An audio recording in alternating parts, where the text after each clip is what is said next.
It's time for Milberger's Gardening South Texas, live from Milberger's Landscaping and Nursery at 1604 in Bulverde Road. During the next 2 hours, our experts will help you with your gardening questions when you call 210-308-8867. That's 210-308-8867. Or come by Milberger's during the show and have your question answered in person. And now it's time for Milberger's Gardening South Texas on 9:30 a.m. The Answer. Good afternoon, everybody. Happy Sunday. Welcome to Milberger's Gardening South Texas on 9:30 a.m. The Answer. Alex Escobar with Dr. Calvin Finch and Mark Peterson. We'd love to hear from you. Had a lot of great calls yesterday. Give us a call at 210-308-8867, 210-308-8867. Or if you're here at Milberger's walking around, you have any questions, we'll be here at the patio until 2. And we've had a lot of questions in action already this morning. During, before, and after the show. So definitely come on up. Mark is over there talking to a customer now that's looking at one of the small new red crepe myrtle varieties, that asking about how tall it's going to get. And one of the situations with crepe myrtle is that one of the wonderful things about them as a landscape plant is that you can you know how tall they're going to get, and then one of the reasons you would buy a variety would be the color of the flowers, but also the size of the plant. Were you able to figure it out? This was a variety I've never heard of before. It's called raspberry Bellini. And I just, from the name, I'm like, I bet it's a smaller one. Sure enough, it took us a while to look on the tag. Well, I would just when it's blooming that short, I would suspect it's short. So your instincts were correct, Dr. Finch. When you saw it in the pot and it was blooming, you were thinking it was small. Yeah, this one was 3 by 4 by 3 by 4. So 3 to 4 feet tall, 3 to 4 feet wide. And I said, now, if you want a taller one, and looking at the gentleman, maybe, I said there are 2 red ones that are going to be taller. And we have in the back, or we did a couple weeks ago, that's Red Rocket and Dynamite. Yeah, those are classics. Very, very popular in San Antonio, very red. Puro San Antonio, very red. And so I directed to where they're located. But I was like looking at them, and I felt the same way for you that you did regarding the blooming and the size and the pot. And then I said, what is the name? It said Raspberry Bellini. And I went, and that sounds like a small one to me, instincts. Alex, are they still on sale, crepe myrtles? They sure are. I was going to bring that up. I see. That's great. Okay. I don't see size on here. Maybe it might be on the newspaper. But, of course, my ancient list that is 4 weeks old is stuck in my car, which is being repaired by North Park Subaru. Do you know what the characteristics of the sale is on those? Sale, it's saying regularly $44.99. They're on sale for $38.88. That's all crepe myrtles? All crepe myrtles. All sizes? Or no, that if it's a specific number. Paper? Yeah, look at right on mine. And I have right in front of me. It does not. If it's a specific number, then that means it's going to be a specific size. So all sizes, they would have said like 25% off or something like that. But anyway, good time to plant crepe myrtles. You'll know what the color is. That's always a good sign. Now, so, we were bragging on the fact that one of the good reasons to buy crepe myrtles is that you know how tall they're going to get, so you don't have to do much pruning. And most of the time we folks were in the past have bought them that they were not as tall as they wanted, but or they were too tall for the situation, so they had to spend all the time. But as Mark indicated, if it's in full bloom like this, these are looking. They look like they're about 3 feet. Yeah. Right now in their bloom. 30 to 36 inches right now, and they'll go to, again, 3 to 4 feet tall and wide. A nice, but that's funny because I try to sell them on that point. Well, you just plant them in the ground and water them. You never have to prune them ever again. And he didn't go for it. He wanted something taller. Yeah. So if here I go from memory. Arapaho, Hopi. What's the really, really big one? Basham's Pink. And then there's a couple really small ones. That's seriously big. That's seriously big. And then there are a couple of really small ones that we had in the back. And if you want to look at the crepe myrtles, they're back behind the 2-story building. On the porch is where we're. And the radio's coming up right now. Usually some of them are blooming this time of the year, even when they're here in a container, so you can tell how large they're going to be, what the color flower is, and if they're not blooming, then usually there's information available on how tall they do get and what color the flowers are, of course, so that you get your favorite color. And they're not just that. Sometimes they'll talk about the shape, but they'll quite often talk about the bark texture too. Mm-hmm. Some of them are very attractive. Yeah, and we did have natchez. That reminded me of that. We did have some natchez in the back. And white flowers and attractive bark. Natchez are pretty big, aren't they, Bud? Yeah, so they're going to be one of the big ones. Certainly 25 feet plus. And Basham's Party Pink may go as far as 40. Huh? Yeah. Yes, that is correct. So, and all of them appear to be on sale based on the list that Alex was looking at. And we didn't get to talk about the sales yesterday, really. No, we didn't. That's why I brought some out. I brought some of the indoor plants. What do you have right there? This is Monstera, for our new Midwestern speakers, Monstera. So for our radio listeners, I sort of knew what it was, but I had to go pick them out. These have big leaves with holes in them. The holes are supposed to be there. Okay. So they're evenly spaced along the branch. This one is so. This we would not say buy spinosad along with. No. So you can see it's attached. Mm-hmm. So this particular Monstera is it has one hole in the leaf, but it's attached. And then another particular one here, different species, it has 3 to 4 holes on one side, and 3 to 4 holes on the other side of the midrib. So Speak of the devil, here's another crepe myrtle. Oh wow! This one's got white flowers. Is that the same gentleman? I believe so. It is. That one doesn't seem as big as I would expect it. I think it must be something other than natchez. I don't know. I think that could be a natchez. We could not see the bark, the main stem, because of all the lovely leaves all around it. But there are several different white flowered crepe myrtles we had. I want to say a coma was one. I know we had it. Oh yeah, that's a smaller one. I would probably bet you a nickel that's a coma rather than a natchez. Yeah, well, it could be. But I'm not gonna take you up on that. Yeah, I'm gonna go to Kelchi.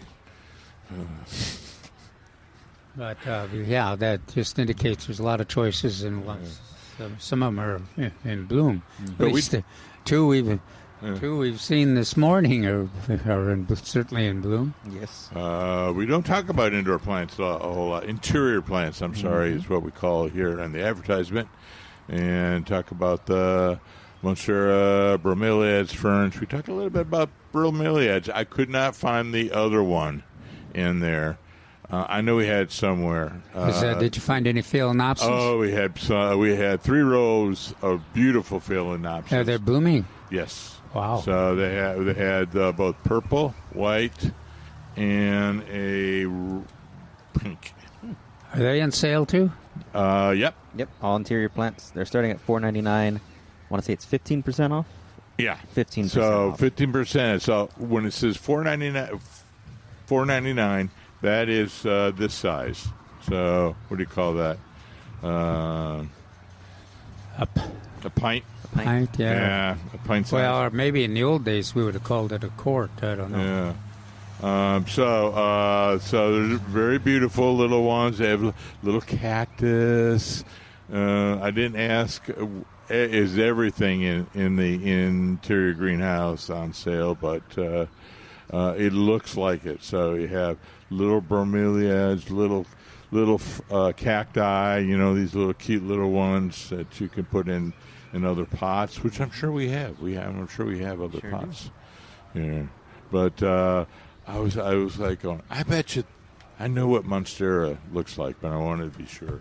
But it's a lovely interior plant.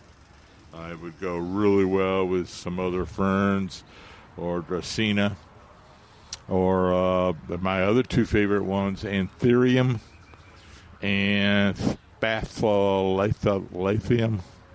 I don't know what it is. I just call it Spaths. Does that sound like names that a graduate of Michigan State would like that he's talking about? Spatholatheum. Or otherwise known as peace lily. How about that? All right, I can understand that, yeah. Peace lily.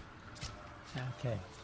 Well, then we started talking yesterday about, of course, we get Alex, and then we'll talk more about all the plants are on sale as the day proceeds. But the other thing that we've had a good response from are the article on vines that we had. We got some responses from audiences to the article in the Express News, and I believe, based on the response we got, that it also showed up in the Austin American Statesman and may have showed up in the Houston paper, because we got some responses from that direction too.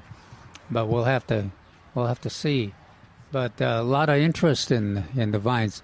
You know what I saw over there, which surprised me? I was looking over there for the jasmine and the jessamine, and there's 3 kinds of jasmine over there, and one of the jessamine, and then I had talked about our butterfly expert, Gaeta Jilski, and her describing how to propagate a vine that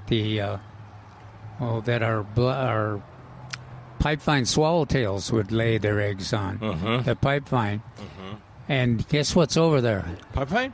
Yes. Wow. One of the it's an exotic pipevine, but it's got the leaves are not as large as the one that Gaeta talked about, but the blooms are bigger.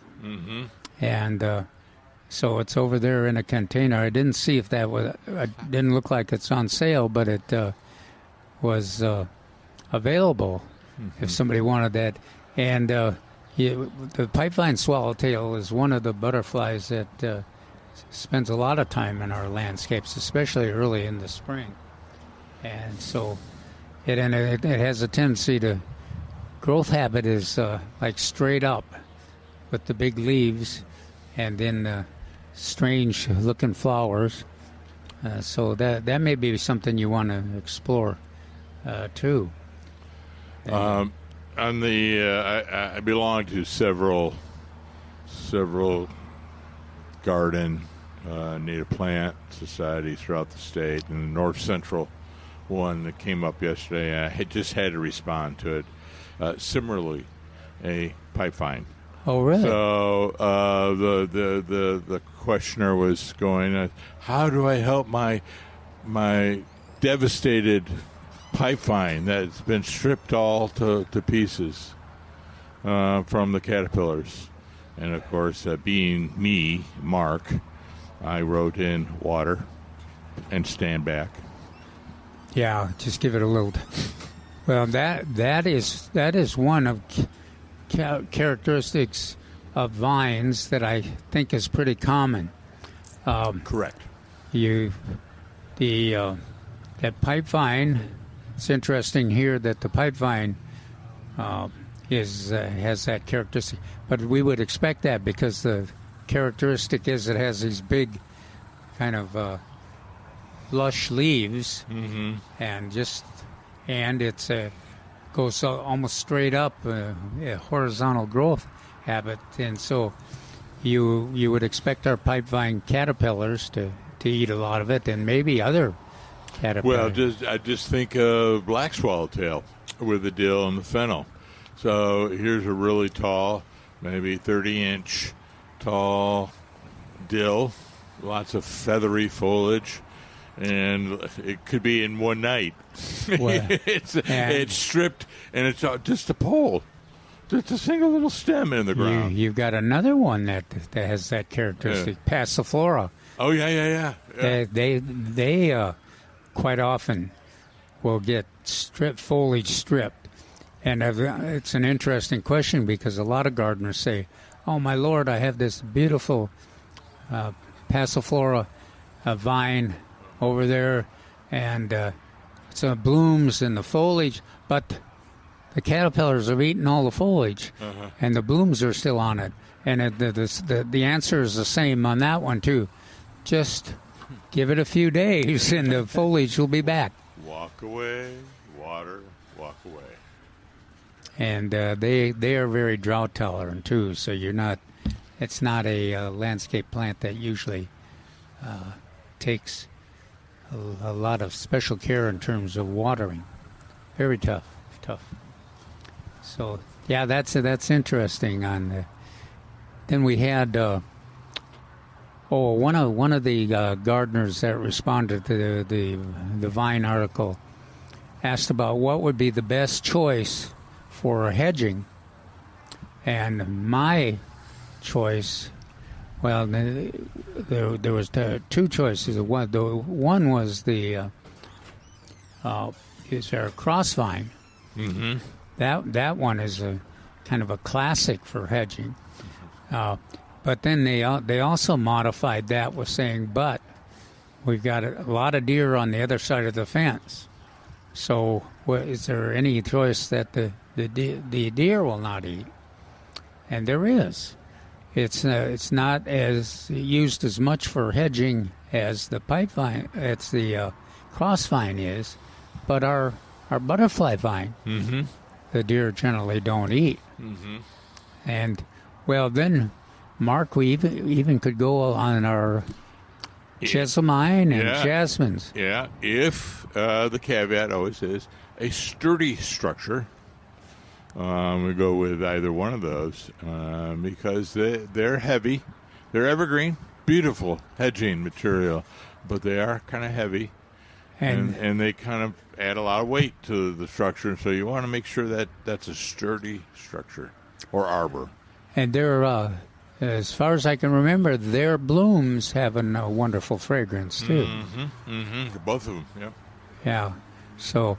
What it was, the jessamine has a yellow flower, and the jasmine has white. Slightly different leaf structure, which is what you were investigating. Yeah, I described the jasmine leaves as have kind of a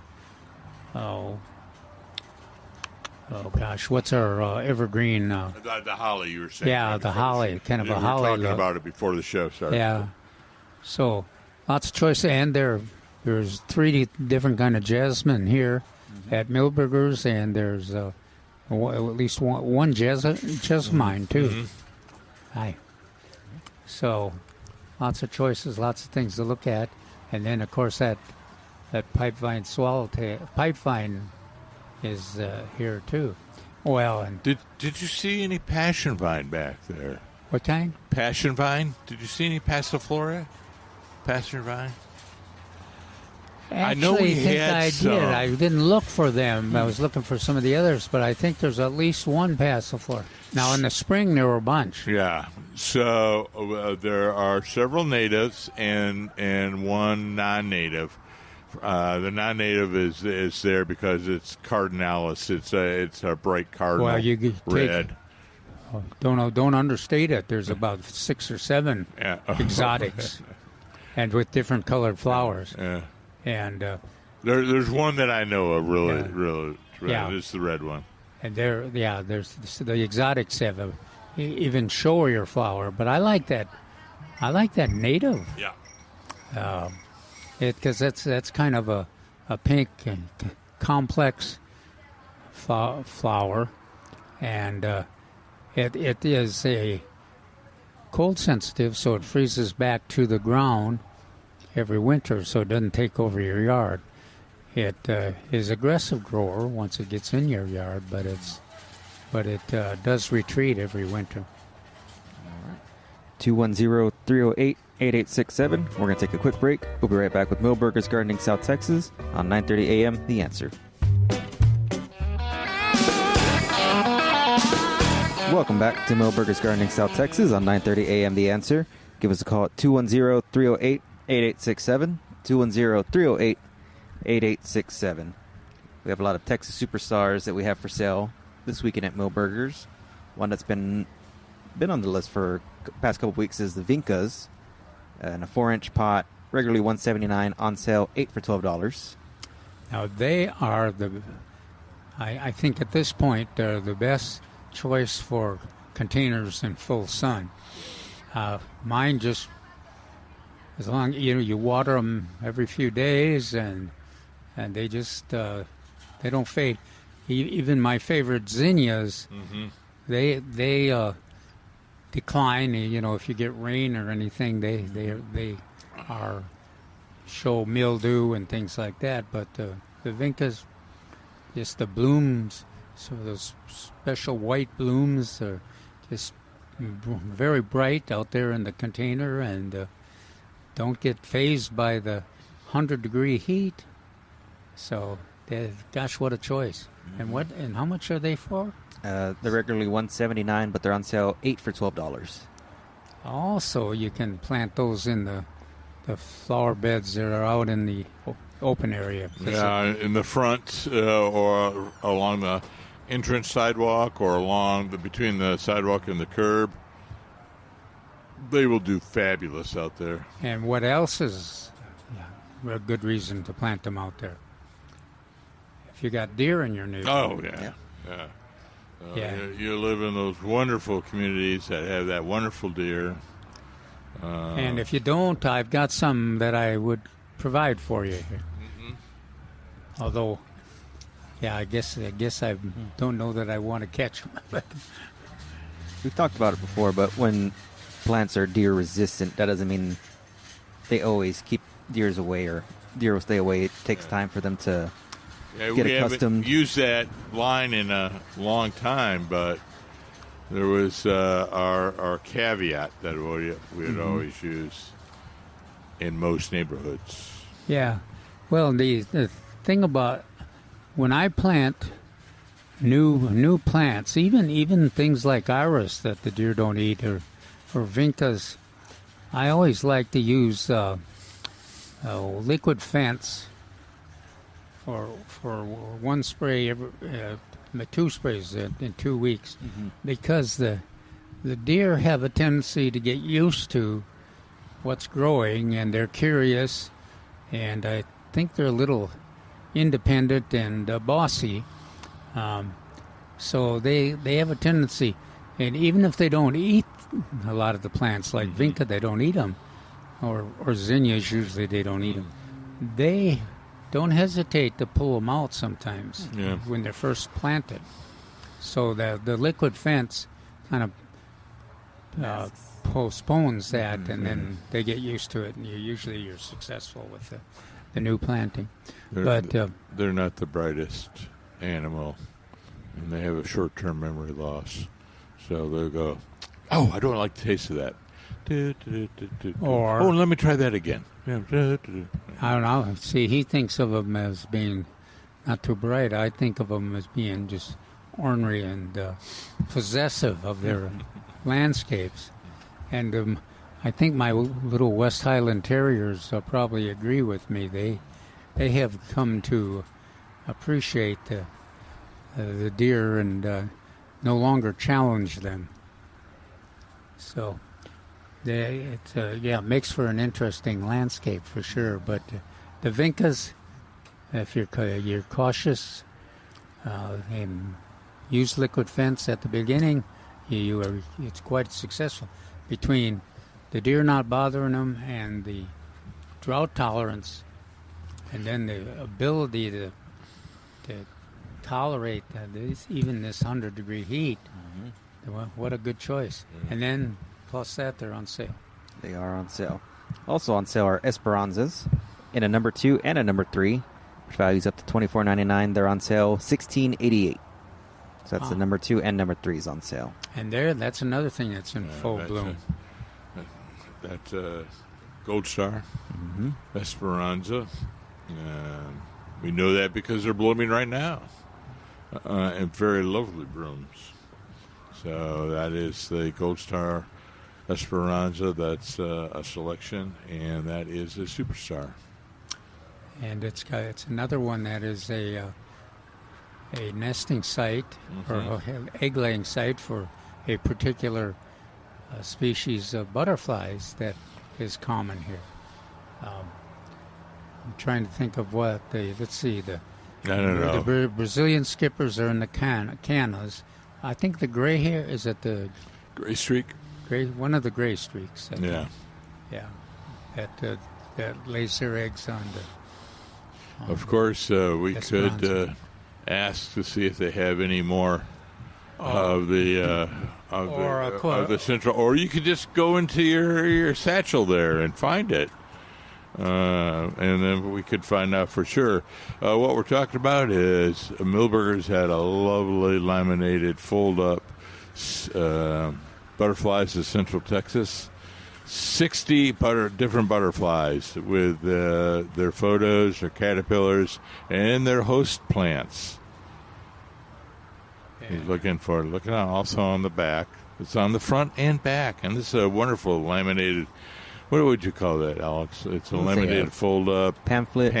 Not a brochure, but yeah. Say pamphlet. Something like that. When you say host plant, that's the plant that they lay their eggs on? So, exactly. Thank you. So the host plant is where they lay their eggs, and then the caterpillar will feed on that. Okay. And then we also mentioned nectar plants for the adults to feed on. So far, I don't see it. Don't see it? But then I may just be overlooking. Do you want to take a look, Mark? Yeah, but, look at that front page on that Passiflora. There's about 3 or 4 different butterflies that use that. Yeah. And that was very interesting. I'm going to pass this to Mark and see if Mark can spot what. Now, that was gray. I was thinking it was gray hair. Yeah, I was thinking the same thing as you were. But while he's looking there, lots of, we got some Dreamland zinnias back in. Oh, really? Yeah. Over there. Yellow and the pink, and there were red. I don't see the red now. And then, of course, there's the bunch of the Zahara and the other smaller varieties of zinnias too, that are a great pollinator, attractor, and very bright flowers that love full sun. And while did you find gray hair streak? No, but I did notice that a lot of the skippers have grasses as their hosts. Yeah, I saw that. And then one of the varieties, and I can't remember which one it was, has that little the one that's always growing next next to our the horse evil herb. The frog fruit. Is that the one? What is it? Frog fruit. Frog fruit. Yeah. That's it. One of the mainstays in our butterfly. I want everyone to have that has a horse herb and frog fruit lawn call in, because that's I do. What we want to encourage. And what surprises me a little bit, the frog fruit is surviving in the kind of the hot on the slope right next to the road. When you look at it, you kind of think it'd be one that would be more inclined to take the gentle, moisture areas, but it doesn't seem to face it at all. But it is listed as one of the sites that at least one of the butterfly species lays their eggs on, and a number of them do visit it to get nectar from it. Just like the horse herb, a lot of them visit it, including the black swallowtails. And then if you're into the deer, the horse herb, the deer really like to browse on the horse herb. A lot of us have that don't necessarily water our lawns and have erratic soil situations. Will have a lot of horse herb, and the deer welcome that. That's something they like to eat, and it's quite attractive, especially if you mow it on a regular basis, just like you do your lawn.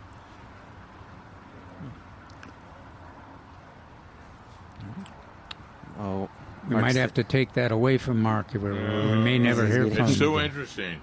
Yeah, it is. It's a nice publication. Yeah. We have one more Texas superstar that is on sale. That's the blue plumbago. It's in a number one, regularly $9.99. They're on sale for $8.88. And it's a good. Guess where they are? Right in front of us. Yeah. All of them are in bloom right there. Yes, they are. They're wonderful. That's one that does a pretty good job of blooming in the sun or shade, and it's a permanent.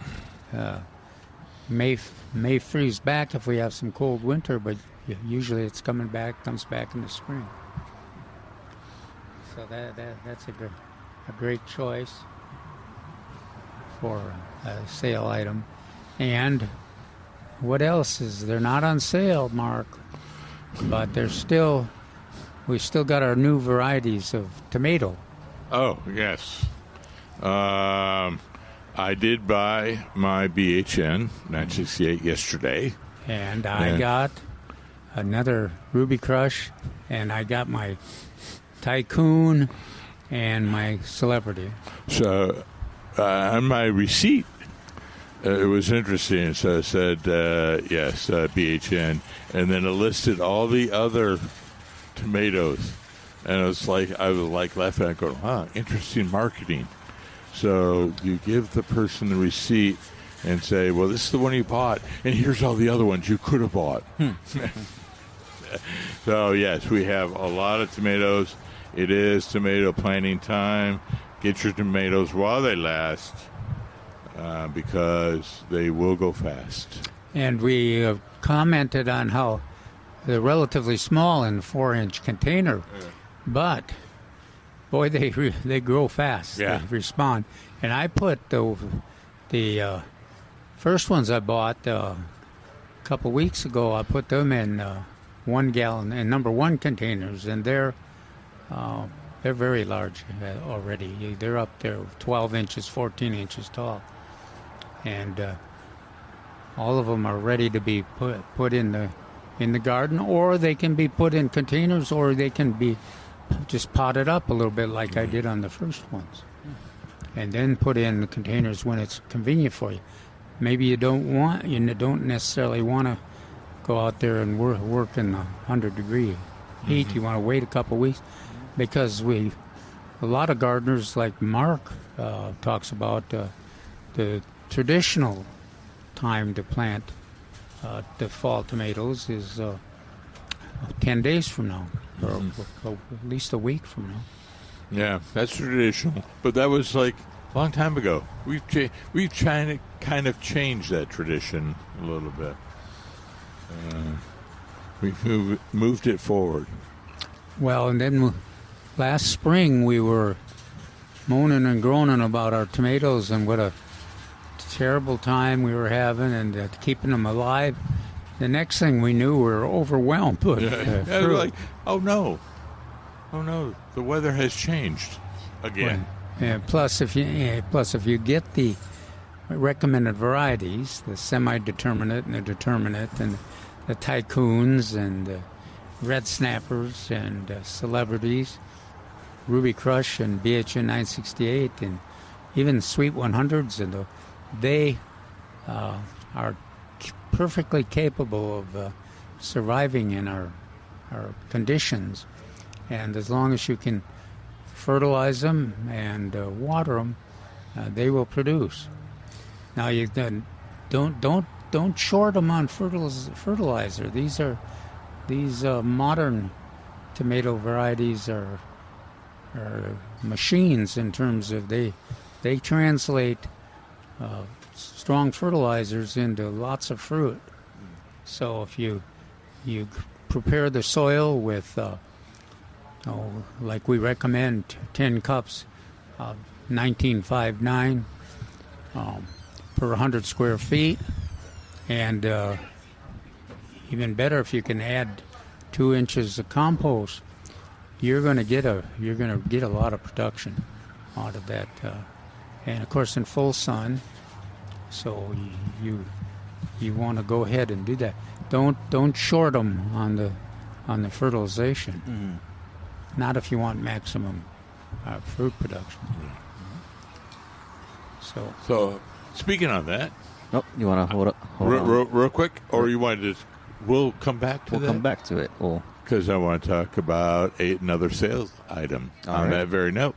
All right, well, we'll get to that after this break. 210-308-8867. We'll be right back with Milberger's Gardening South Texas on 9:30 a.m. The Answer.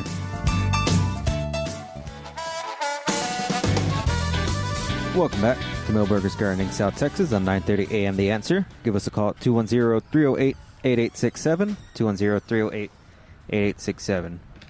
Before we went to break, we were talking about the tomatoes we have here available at Milberger's. Mark, you wanted to talk about one of the sale items we have. So I am going to, thank you, Calvin. I am going to, or I have bought my BHN 968. So it's going to go in a large container. About what size would you say? So let's see. It's a different shape. It's a half molasses tub. So maybe 20, 25 gallons. Okay.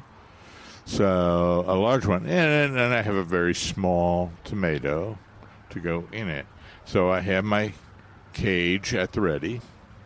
And I am going to use my Osmocote, which I had previously bought last week, and spread that all in the container. It's on sale. It's on sale. That's why I bought it. Yeah, that's why I bought it. I bought it last week when it wasn't on sale. No, it was on sale last week. But I will, what's the word that Jerry used to use? Copious. That's right. I'll be using copious amounts preparation in the tub and watering that in, and then planting my tomato, and then planting or watering again, and then putting my little cage over it. Mark uses that word, and Jerry Parsons used to mention copious all the time, and I don't think I had ever heard it until he started using it. But then, now of course I see it in every one of my, I read a lot of those English murder mysteries, and it's in there, copious is in there all the time. Plethora. Also. So, yeah. I don't think I could say that. Plethora. Okay. Cornucopia. So, no, I knew these words before, but frankly, I'd never heard it used in relationship to gardening. So I have to give Jerry the credit on that. Copious amounts. So that's what I'll be doing this afternoon when I get home. Good day for it. But yeah, so the point is I'm going to prep the area. And we have prepped. We have used the words prepped gardening areas before, and those were in the ground or in large raised beds. How do you deal with the sun and the heat? Oh well. At your age. Oh, at my age. Oh, no, I thought you were talking about the plant. But I'm teasing, but it is serious. Even Mark and I are a little older, but everybody has to be a little careful out there when it's 100 degrees. So I only have a few of these tubs. I have limited amounts. So peppers in one, tomatoes are going to be in the other, and just a few. So the main thing is watering on my days off early in the morning, and when on my days when I have to work late at night, or not late at night, but at dusk. Remember, water dusk or dawn. We don't talk about. We haven't talked as much about peppers as I would thought, because they've done pretty well in this. Oh yeah, they've grown wonderfully. Yeah, producing a lot of. And you have lots of opportunity, lots of varieties too. I have seen some really good what they call bell peppers. California Wonder is one, and Anaheims. And usually we think of those earlier in the year, but it's been just cool enough for some of those. And then the jalapeno serranos, of course. Well, and then if you like, the banana pepper has just been producing lots and lots of fruit.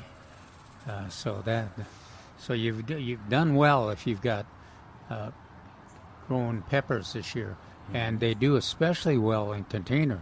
Uh-huh. You don't need a container that's as large as a tomato. Mm-hmm. You can get by and have a very successful production with a little smaller. Even I think 15-gallon, probably 10-gallon. You could probably produce banana peppers and jalapenos, and so that's well worthwhile. Plus, they're very attractive. What have you got? Did you catch a bee? Yeah, I caught a bee too. No. Wow. That must be good coffee. It's hot, so the bees are thirsty too. So, but as Mark was saying, we do have Osmocote on sale. It's the 15912 indoor and outdoor for 2 pounds. So that's 15% nitrogen, 9% phosphate, and 12% potassium. And it is regularly $21.99 for the 2 pounds. It's on sale $16.88. That's one of those that we like to use for containers for sure. It works very well for containers, and I think Mark mentioned that you aren't going to burn anything with them, but you're going to have productive enough nutrients there to really produce well, especially for containers. It's kind of an expensive source to use in the regular garden, Right. but there you can use the 1959, which much less expensive for the big massive amounts of fertilizer. Yeah, I know. There's your bee is and back. now it's a brother, I think. I think he's mad at me. I killed his brother or sister. I forget what. Sister, I guess. What was I going to say? Oh, for those who want to do more organic, we do have those products here as well. Mm-hmm. You're just going to have to use more of it. It has a lower first number, and so there he goes. And what is our, we've got a number of gardeners that grow in containers, including my neighbor Bart, and he uses he used the AgriFarm tablets. Yeah, and we have two different sizes. Like I remember, so I wanted to check one day, and sure enough, we have two different sizes. They're very useful. I just find them to be limited amount of fertilizer in a very small area. So very old-fashioned. Gee, they're like 50 years old. 50. They're another option. And Bart would argue that in terms of cost and effectiveness, equally effective to Osmocote, and less expensive. Yes.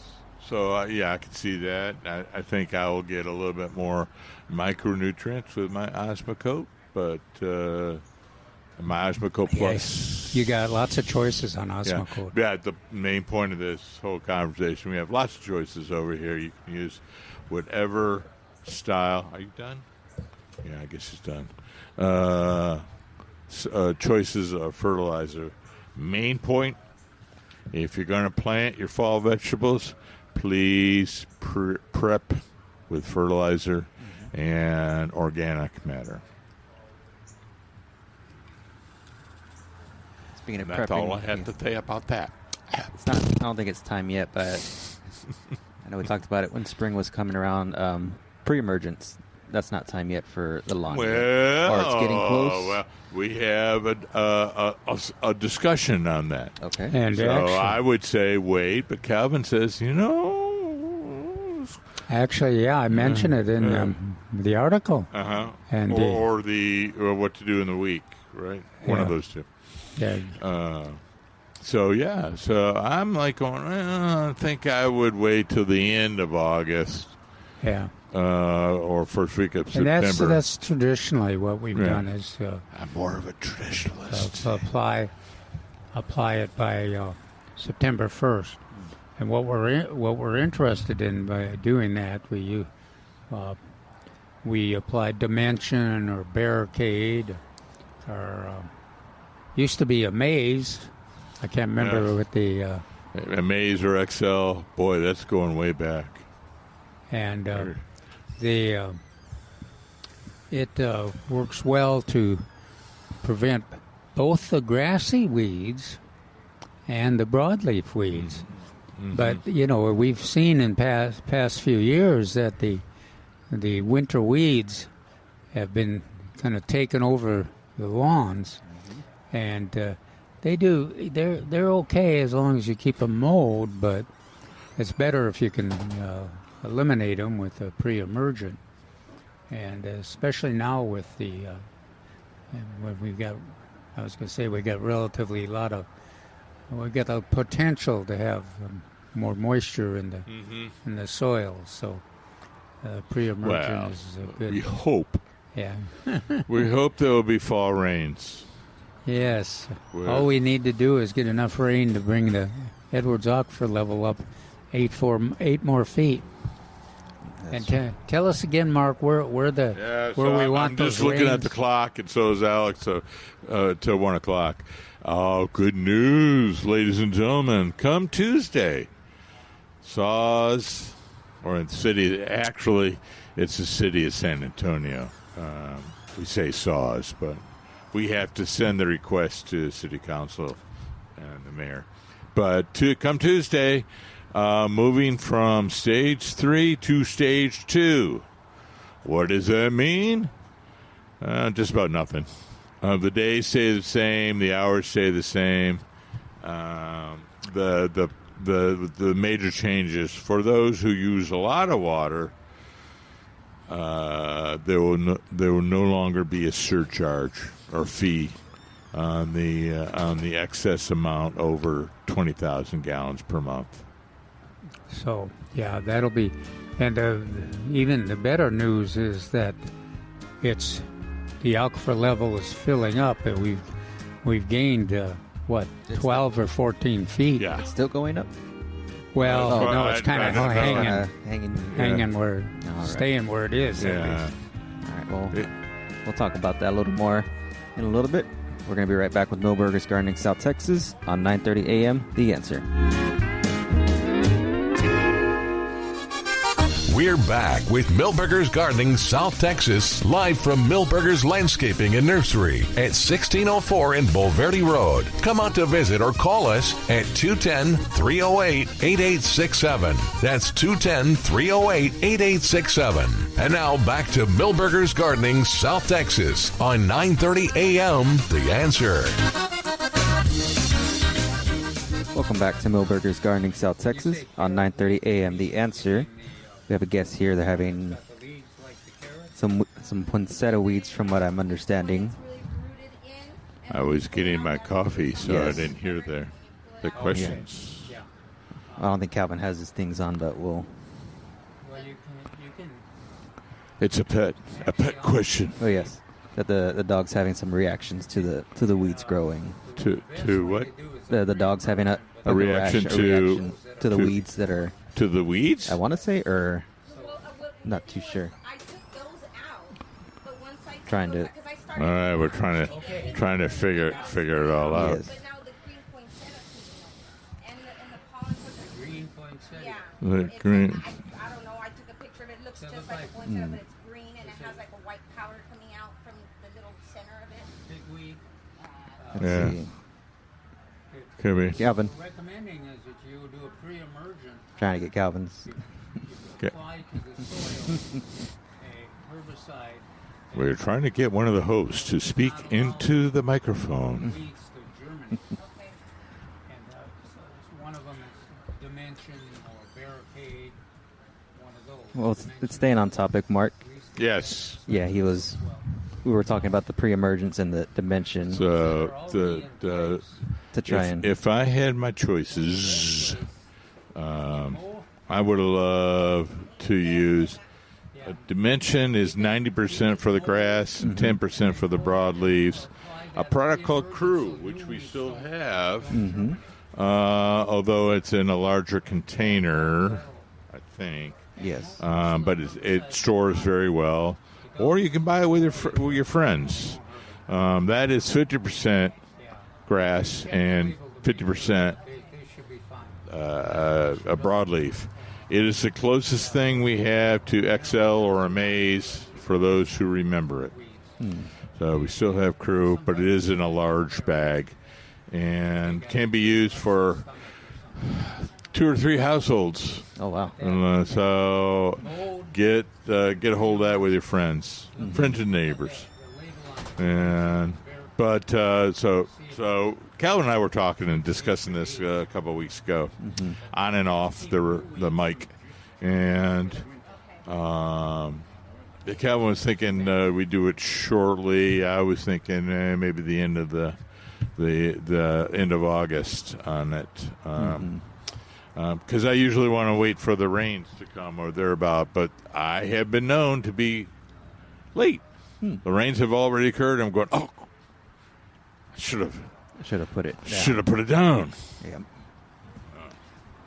So Calvin. And anyway, what was the discussion on? The question was the existing weeds, which they described as carrot weed and oh gosh. Yeah, so she was saying it was a green poinsettia or a green Poinsettia or is geranium. a weed, Green. yeah. Yeah. And I'm thinking I was geranium. Thinking it was, huh? There could be a wild geranium. That's a very common well, weed we have. I was thinking it might have been pegweed. Yeah, and I think you're right. So The carrot weed it though could be is any of 50 or 60 different weeds. the carrot weed. I can see it, but I can't think of what. Right. Exactly. You could say the top looks. In fact, it may be called wild carrot, but the top looks just like a carrot top. The key is existing weeds, and then I suggested that they keep those mold, and then they go ahead to prevent new winter weeds from coming up. Go ahead with that, applying dimension or barricade. They were going to go look at the. One of the staff members was going to go take them look at the label, because you always want to review the label on herbicides or pesticides to make sure that you can comply with the requirements, and it's going to address the issues that you have. And so you keep those existing weeds mowed, and then you prevent the big new winter weeds that Mark and I were talking about by applying that barricade or dimension. And then you would have hopefully lawn grass or just mowed weeds for the winter time. I've known a few foster parents for dogs, and they use what is called structural wood chips, or commonly called playground chips. These are wood chips that have been modified so they don't have any sharp edges. Yeah. And you just put a couple inches of that on the ground, and dogs are perfectly happy, and they can run around. And I did a few years back. Gosh, maybe 10 years. Yeah, I think it was 10 I did years. a project of research, on the weeds and herbicides, and most of the vets that I conferred with said that it wasn't a major problem. The only one that was a constant problem was our what is our weed that the freeze? The what? What was that weed that? I thought you were talking about weed killer. Weed? Huh? It was the weed. What? Which one was it that was a threat that had the blooms on it? Blooms. In terms of, they were worried about their dogs getting the herbicide, and in most cases, or the weeds, and in most cases, that's not an issue. The dogs are not much interested, and that's one of the reasons too why you confer with the label instructions before you do it. I can't think of that one. Gosh, it was the palm-like. A poem? Palm-like. Oh, palm-like. That the winter. The sago. Yeah, is psycho. Psycho. Sago palm. Sago palm. And the female fruit of the sago is especially toxic. Yeah, and it's one of those that the vet I conferred with. Where now I remember. Actually saw on a regular basis. Actually had pets that were attracted to that fruit, and not everyone was, but this was the one plant that he warned people about because he saw it at his clinic all the time. Yeah. But most pets are pretty bright about that. If something is bitter tasting or not pleasant, they just ignore it. They just avoid it. And so they're generally not. That's generally not a problem. But there's exceptions, of course. Yeah.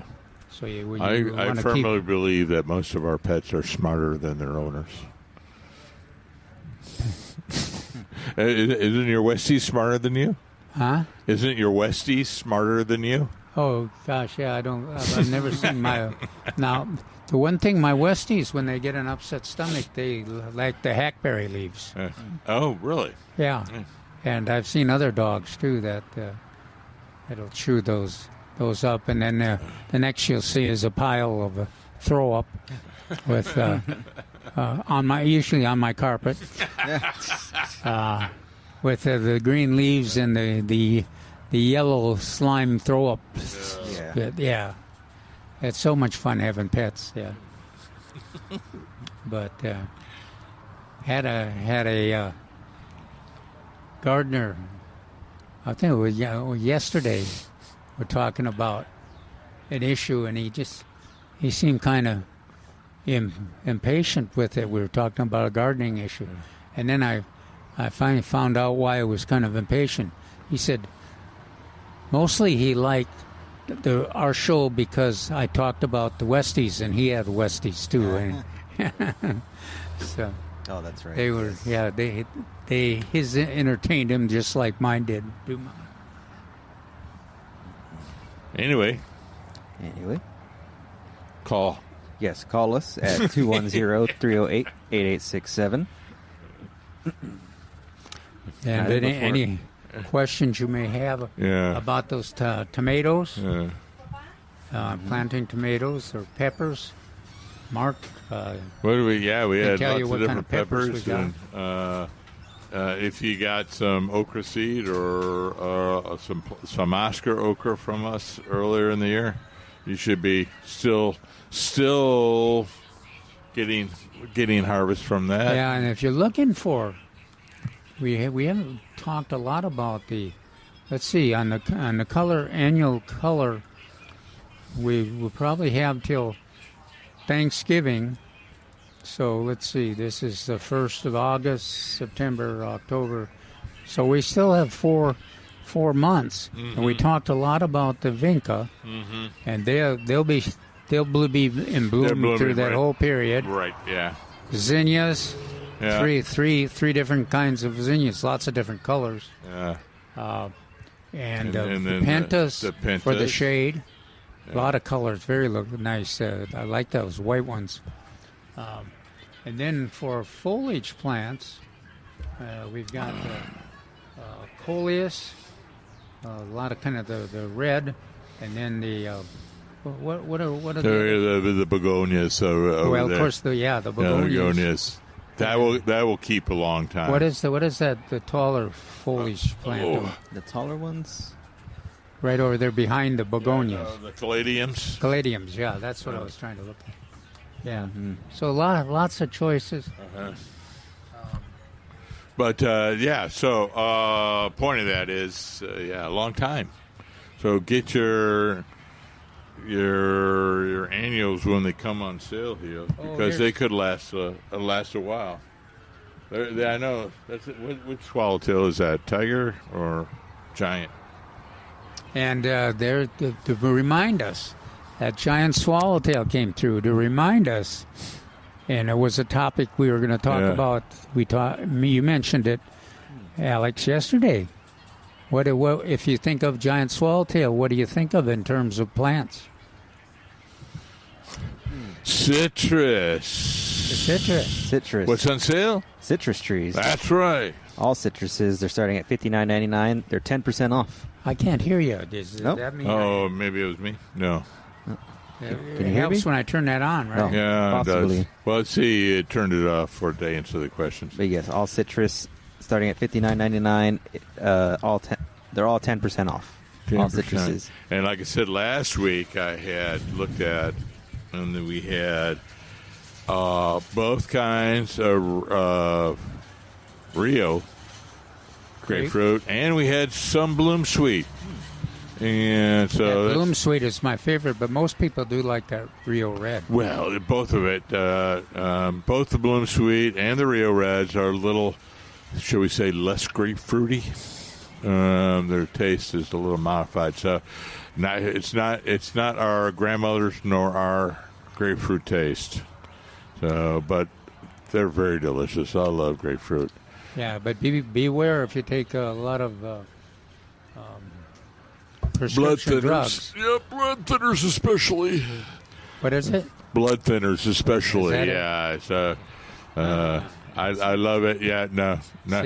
Both Calvin and I take blood thinners. So I always have to worry about that.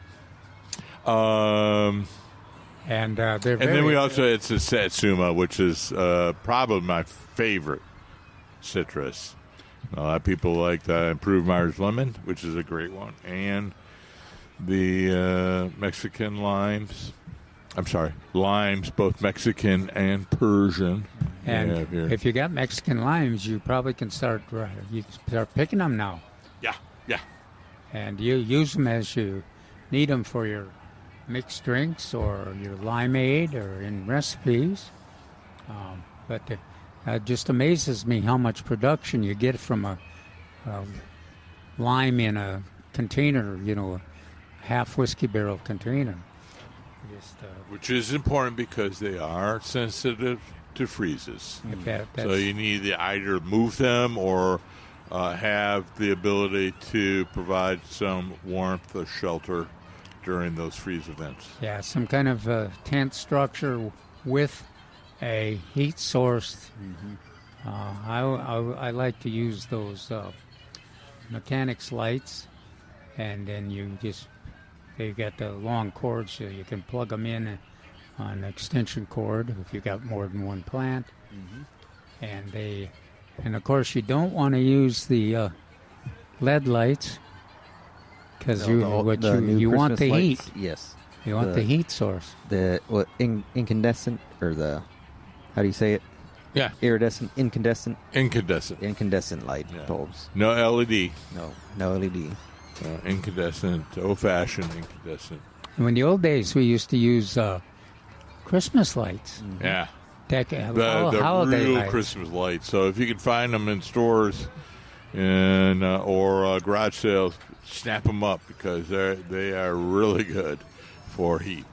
And wrap them around or wrap them through a structure, and it provides a lot of heat.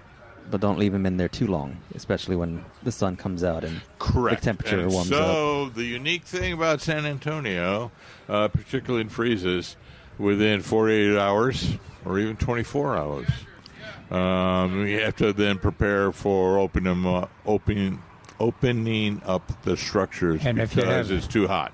If you have your defoliated plants, you have to decide, has it been cold or has it been heat? Yeah. We have a guest. We need you to speak so we can hear you well.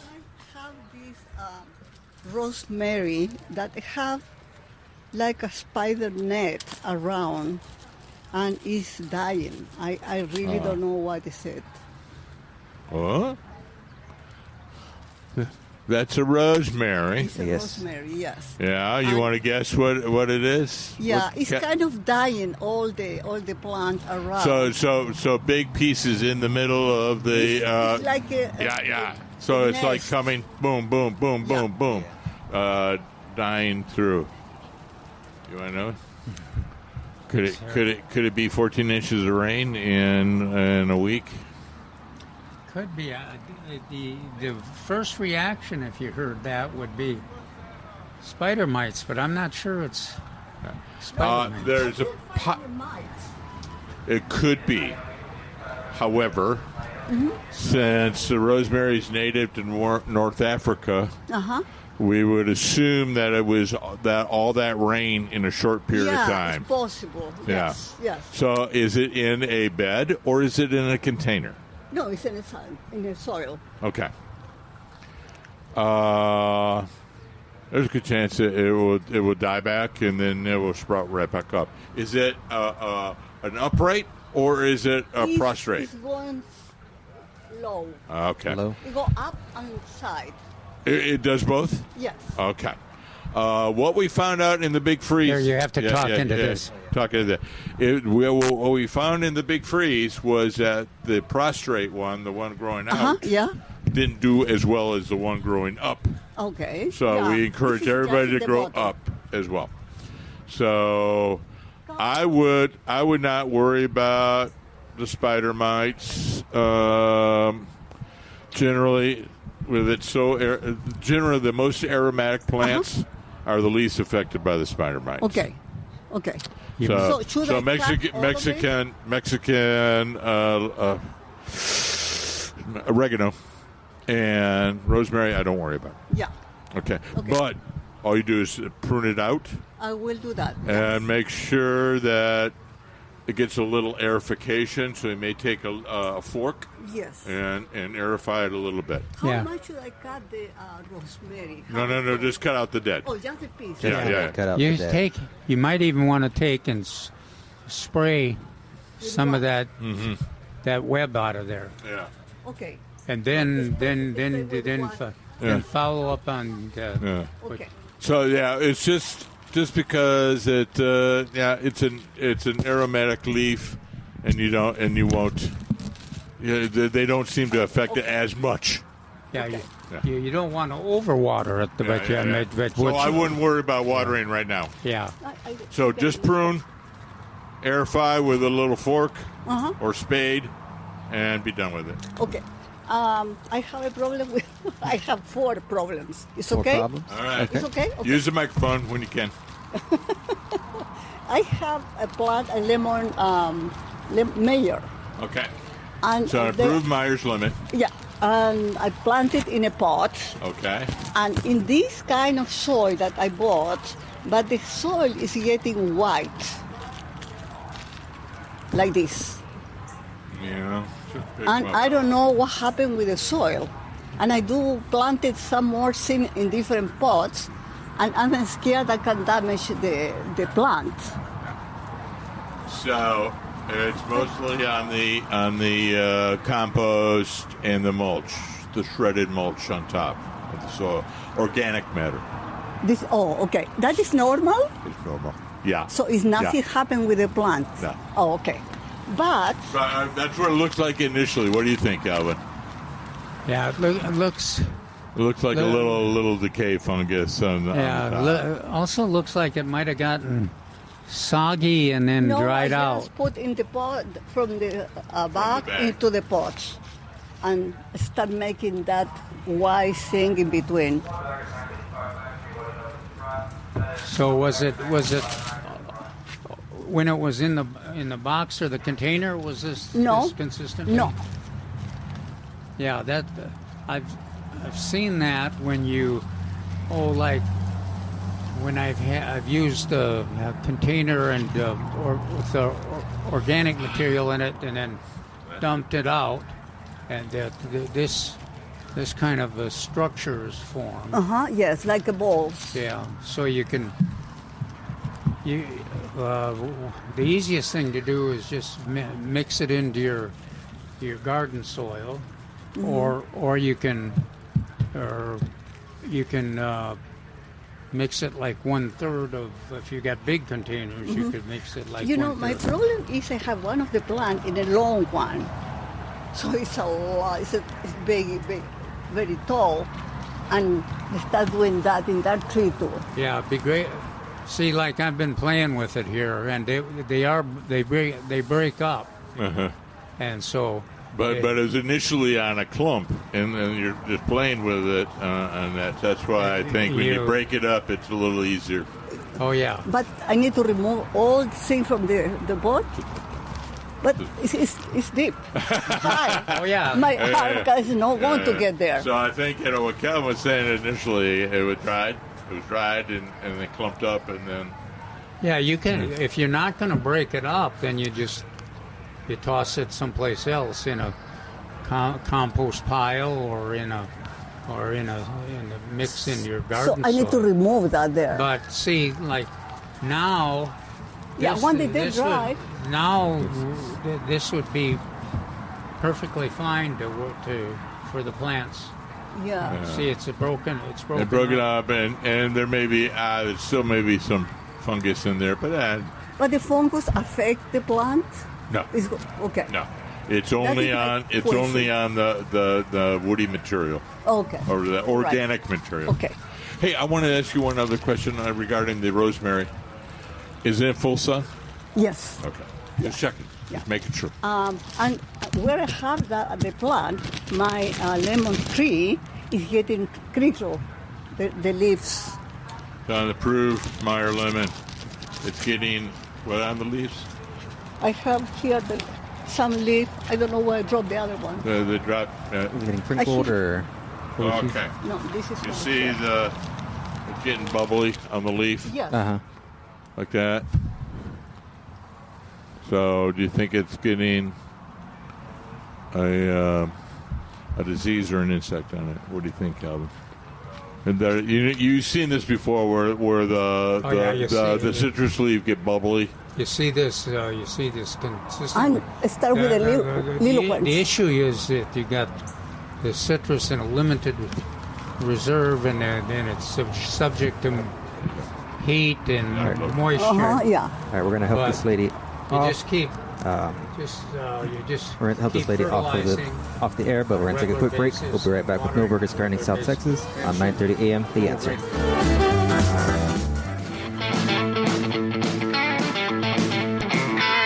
Welcome back to Milberger's Gardening South Texas on 9:30 a.m. The Answer.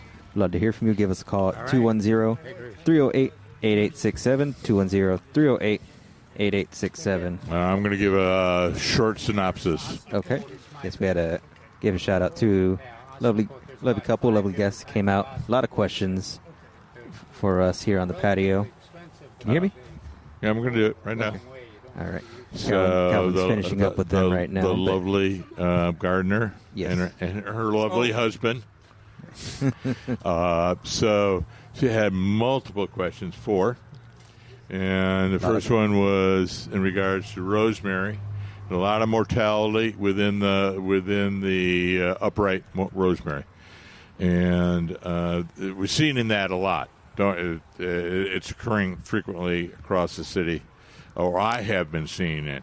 And the reason is we had 7 to 14 inches worth of rain within a week's period of time. Mm-hmm. I have to remember rosemary is native to North Africa and parts of the Mediterranean, so it doesn't like a lot of water. Yeah. But it is in full sun, which is good. So I just advised her to prune out the dead spots, loosen the soil a little bit. Unfortunately, too, when we see a symptom on it, it doesn't always matter what symptom, then we start giving it more water. Which frequently. is kind of a kiss of death. Yeah. So as I said, walk away, just prune the dead stuff out. She was worried about the spider mites. Yes, spider mites will get in there. In fact, there was some evidence, some webbing. But on the aromatic plants, like rosemary I thought that was a good exploration you did on the spreading. Yeah. And with the rain, with that heavy rain, you get a. I think there probably was soil movement all through the plant. But there's you'll see it. You have a big plant and then all this dead in all amongst it. It's like the plant is shutting down because it can't get enough oxygen because it's so wet and it doesn't like it. But I think we're right in your analysis too that it's the plant is probably gonna survive. Yeah. It just spray some of that soil and webbing out of there, and then cut the dead stuff out. And then, but you don't have to be too fussy about it, because rosemary is pretty tough once it starts on its repair. Yeah, and then it was a improved Myers lemon, and thinking that it was just it was in a good size container, but still not as big as we recommend. So I think there was not maintaining water consistently and consistent nutrition is what we think. And then also when you've got 100 degrees when it's in a small container, you go from too much water to not enough, or from adequate to not enough, within a day or two. Yeah, that's why I said inconsistent watering. So kind of covers up on multiple issues. So what was the third one again? I can't remember. The plant? No, I know the last one. Last one I thought crepe myrtle was very beautiful growing up, and then it had a bunch of the ends die. Wasn't the third one the leaves? And I thought the leaves. Oh, no, that was citrus where the leaves were like bubbly. It's right there on your arm. Yeah. Which is, and the citrus are notorious. Here it is. Yeah. The citrus are notorious for that, that translating the heat and the erratic moisture. So it's bubbly when the citrus leaves appear to be a little bubbly. It could be this last thing I'm going to mention, but we find, Calvin and I think it's more of this inconsistent watering and inconsistent nutrition. Last thing I mentioned is plus they didn't do any fertilization. And that's what I said, inconsistent nutrition, which was zero. Osmocote would have addressed that. or they were using a lawn fertilizer. Oh, that was unusual. Yeah, it was a lawn it was 17.58 or something like that. 7.59. Yeah. Or the last one was it kind of had a funky end on the crepe myrtle. The flowers were a little browning, and then some of the leaves were a little deformed, indicating to me that, oops. I'm sure they didn't, but I asked them, did you spray for any weeds? Because certain weed killers that contain, I can't think of it right now, but certain weed killers will volatilize in warm, hot weather. And then that means they will spray onto It was vegetation. kind of a garish because the leaves were so healthy and big. The leaves on were the lower exceedingly healthy. They were thick and healthy. They weren't. I kept going. This is crepe myrtle. This is crepe myrtle. They're very thick and healthy, and so I'm just going. Well, maybe your neighbor sprayed some weed killer. Just another reason why not to use weed killer, folks. If you don't do it at 6 a.m. or 9 p.m., don't use weed killers. Well, and you don't do it on the plants that you don't. And Because again, you'll have what we call is non-target application. And always read and understand those labels. Because some of these chemicals are with associated with a product. Yeah, And quite often. that product the associated product is the one that's going to volatilize in warm weather. A lot of them will list And then they'll list on there. 20 plants that they won't affect. And then there's another list over there of the 10 plants that they will affect. And quite often we don't know that those are includes Affected the plants by we're it. dealing with there. Yeah. So you get it's just essential that you review the label. And as Mark says, one of the choices is just don't use them. Or the other choice is understand what their target, what weeds they target, and how they react. How they react with warm weather. So if you remember that Trace would always say, well, you can use this weed killer under this temperature, and you have to use this weed killer above this temperature. So you have to look at the label to tell you exactly when you can use it. This time of year, there's a lot of weed killers where you go, don't use it. Don't use it. Yeah, when it gets to be 100 degrees, there's some limitations there. So if you want to look for, I guess, a natural way to rid of weeds. I'm sorry, what? If you want to look for a natural way to get rid of weeds rather than using weed killer, what would you? They're called teenagers, and you say that you're going to pay them by the hour or the number of weeds they take out. Personal experience, 60 years ago, 50 years ago. Maybe labor laws may have changed since then. But maybe. In other words, manual labor. Yeah. Now, you can if you want to go organic, there is a way to do it. And folks, ignore the internet. You're going to hear the truth right now. This is what? The answer. So here it is. Here's the answer. So if you want an organic weed killer, it is 2 ounces of orange oil to 1 gallon strong vinegar. Strong vinegar is 18% or more. You can get this at many nurseries. We have it right here.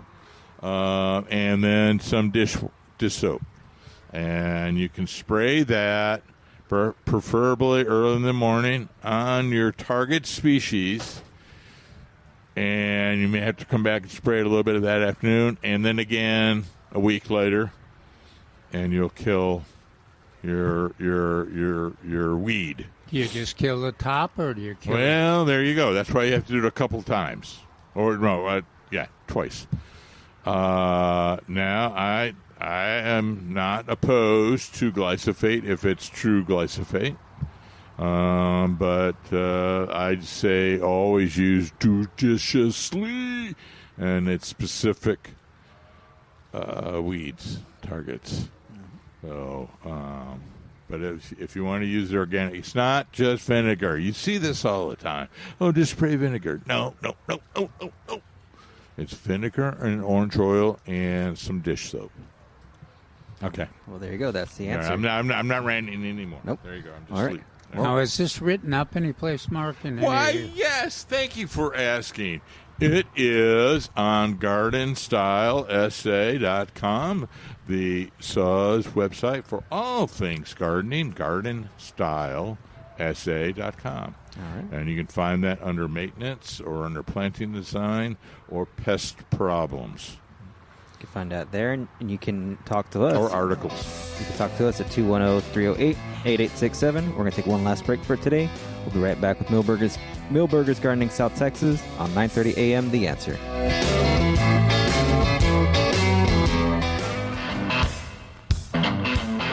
Welcome back to Milberger's Gardening South Texas on 9:30 a.m. The Answer. Give us a call at 210-308-8867, 210-308-8867. I just want to give a heads up for our show for next Saturday on August 8th. It will be a pre-recording. Our station's going through some more electrical maintenance, so power will be shut down again, but we will be giving an up-to-date show for that weekend sales, but we will be live next Sunday at Milberger's.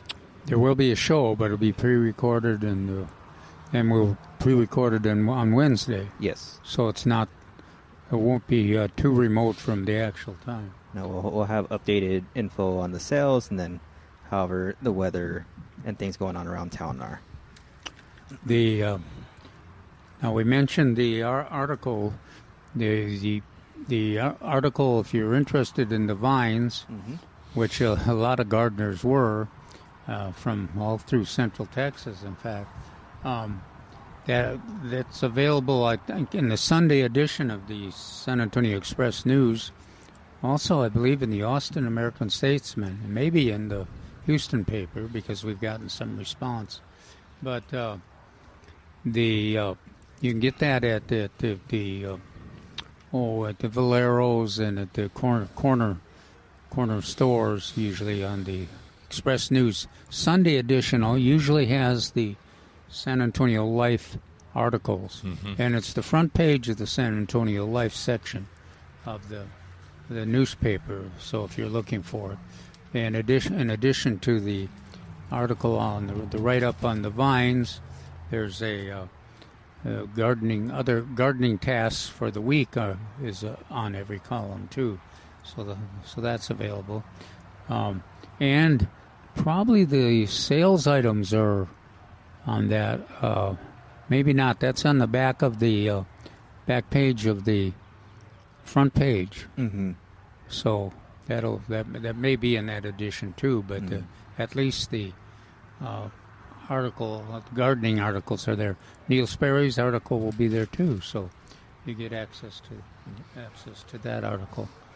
And next week, I think we'll be talking about some more of the blooming plants that are out there. A lot of blooming plants to take advantage of, and we'll certainly be available to answer your questions. And what type of blooming plants? Are you going to perennials or shrubs, or what type of blooming plants? Let me see. We're going to talk about one of those that's blooming up a storm that I would not recommend anybody have is is another vine with the yellow flowers. Okay. Oh, not that one I hate. Not the most hated plant. Not the cat claw. Cat's claw. Oh, what a beautiful flower! Oh, gosh, I hate it. Yeah. Now we talk about the coral vine spreading or moving in waves. The cat's claw does too, but it's got some sticky thorns, and it really grows over everything. And the other thing it doesn't do is it's not as sensitive to freezes or cold, so it doesn't retreat every winter. It does a little bit, but its resilience is amazing. Yeah. There you go.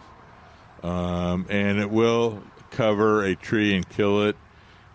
Just look at some of the trees when you drive south on 281. That you can see some of those trees by the dam that are covered by it.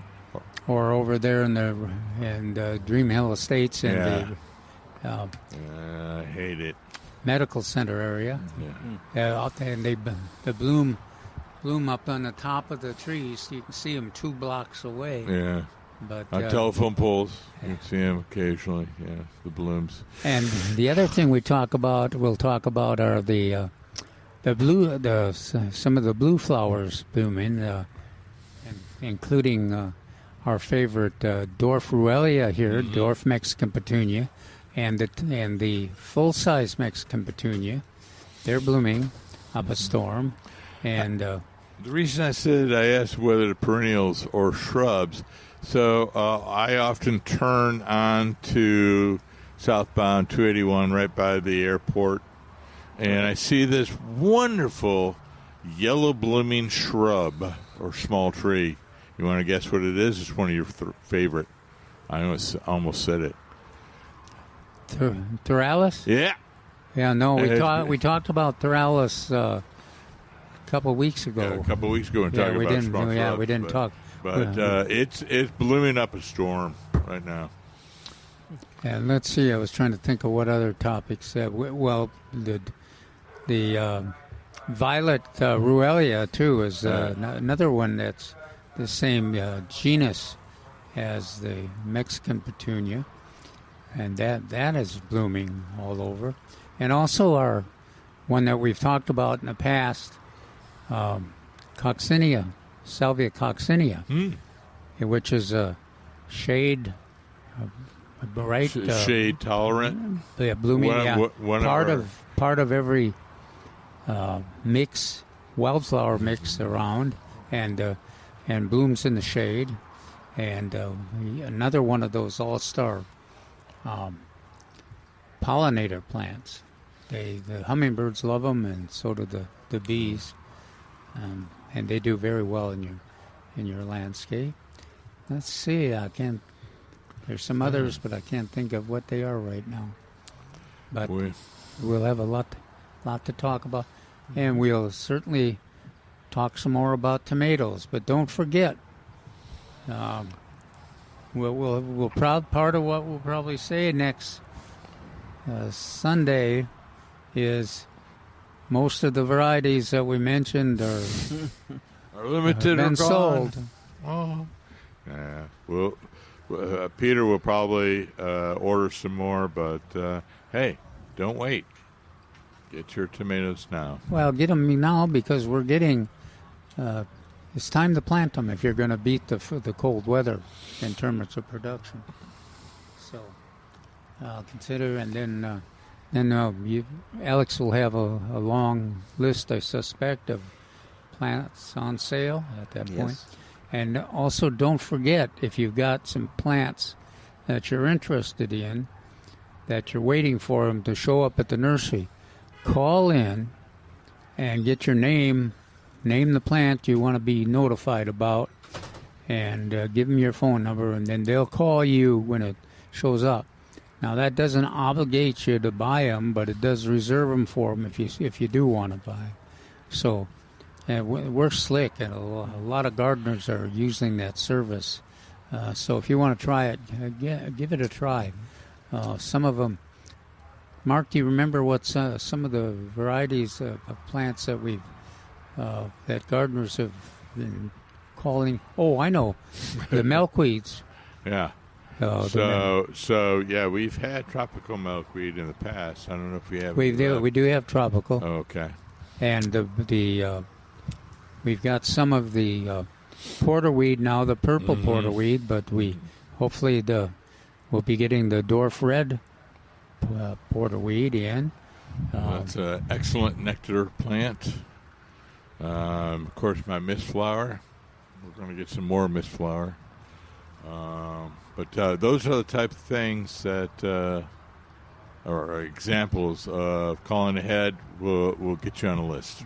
And what number did they call, Alex? That number is to the Milberger store. That's 210-497-3760. That's the number to the Milberger store to be put on that list. Okay. Well, quickly, we may talk about 4 minutes. I yeah. know. Quickly, we may talk about this on our pre-recorded show. But, boy, Neil had a really good one today, or yesterday, rather. A reader was inquiring about all these large mounds of mulch and soil around the base of the trees. Going, why? And then going, can't you do something, Neil? Neil goes, no, not really, but it does seem to be a habit. Both. It's a landscape gesture. It's a landscape habit, bad habit. And he does say lots of times it's because they don't want to haul the excess dirt after they plant them away. So they'll make a little ring. And remember, folks, that ring is not required. It's not necessary. But make a little ring, and then that ring gets bigger and bigger and bigger and bigger, and all of a sudden it's a volcano around the tree. And you don't want mulch. So you don't need the ring. You certainly don't need the mulch. That's harmful for the tree. Mulch in general is not harmful, but against the trunk for sure. When that excess soil and excess mulch gets and forms a volcano, then it's not good. It should be removed. And people just don't know. Hey, take a walk in the woods. See how many volcanoes you see around the trees. So that should tell you something. And if you're curious about the interior plants, including the orchids, Milberger's has a good selection, and they're all on sale right now. Oh, yeah. And you could, I'd go ahead and make a visit just to go through that greenhouse. It's unbelievable. I have two examples right here in front of me. And they've been a nice addition to the porch and during the show. It had some character. Besides me. But we had two items we didn't talk about that were on sale. What? Texas sage, 10% off. Values to $149.99. And the other one was Mexican bird of paradise, the pride of Barbados, in a number 2, $19.99, on sale for $16.88. And you can see some over here that are them full bloom. Yes. And you probably, if you've been driving around the city, you've seen them blooming. It's that bright orange and yellow with the airy leaves. It's got a tropical look.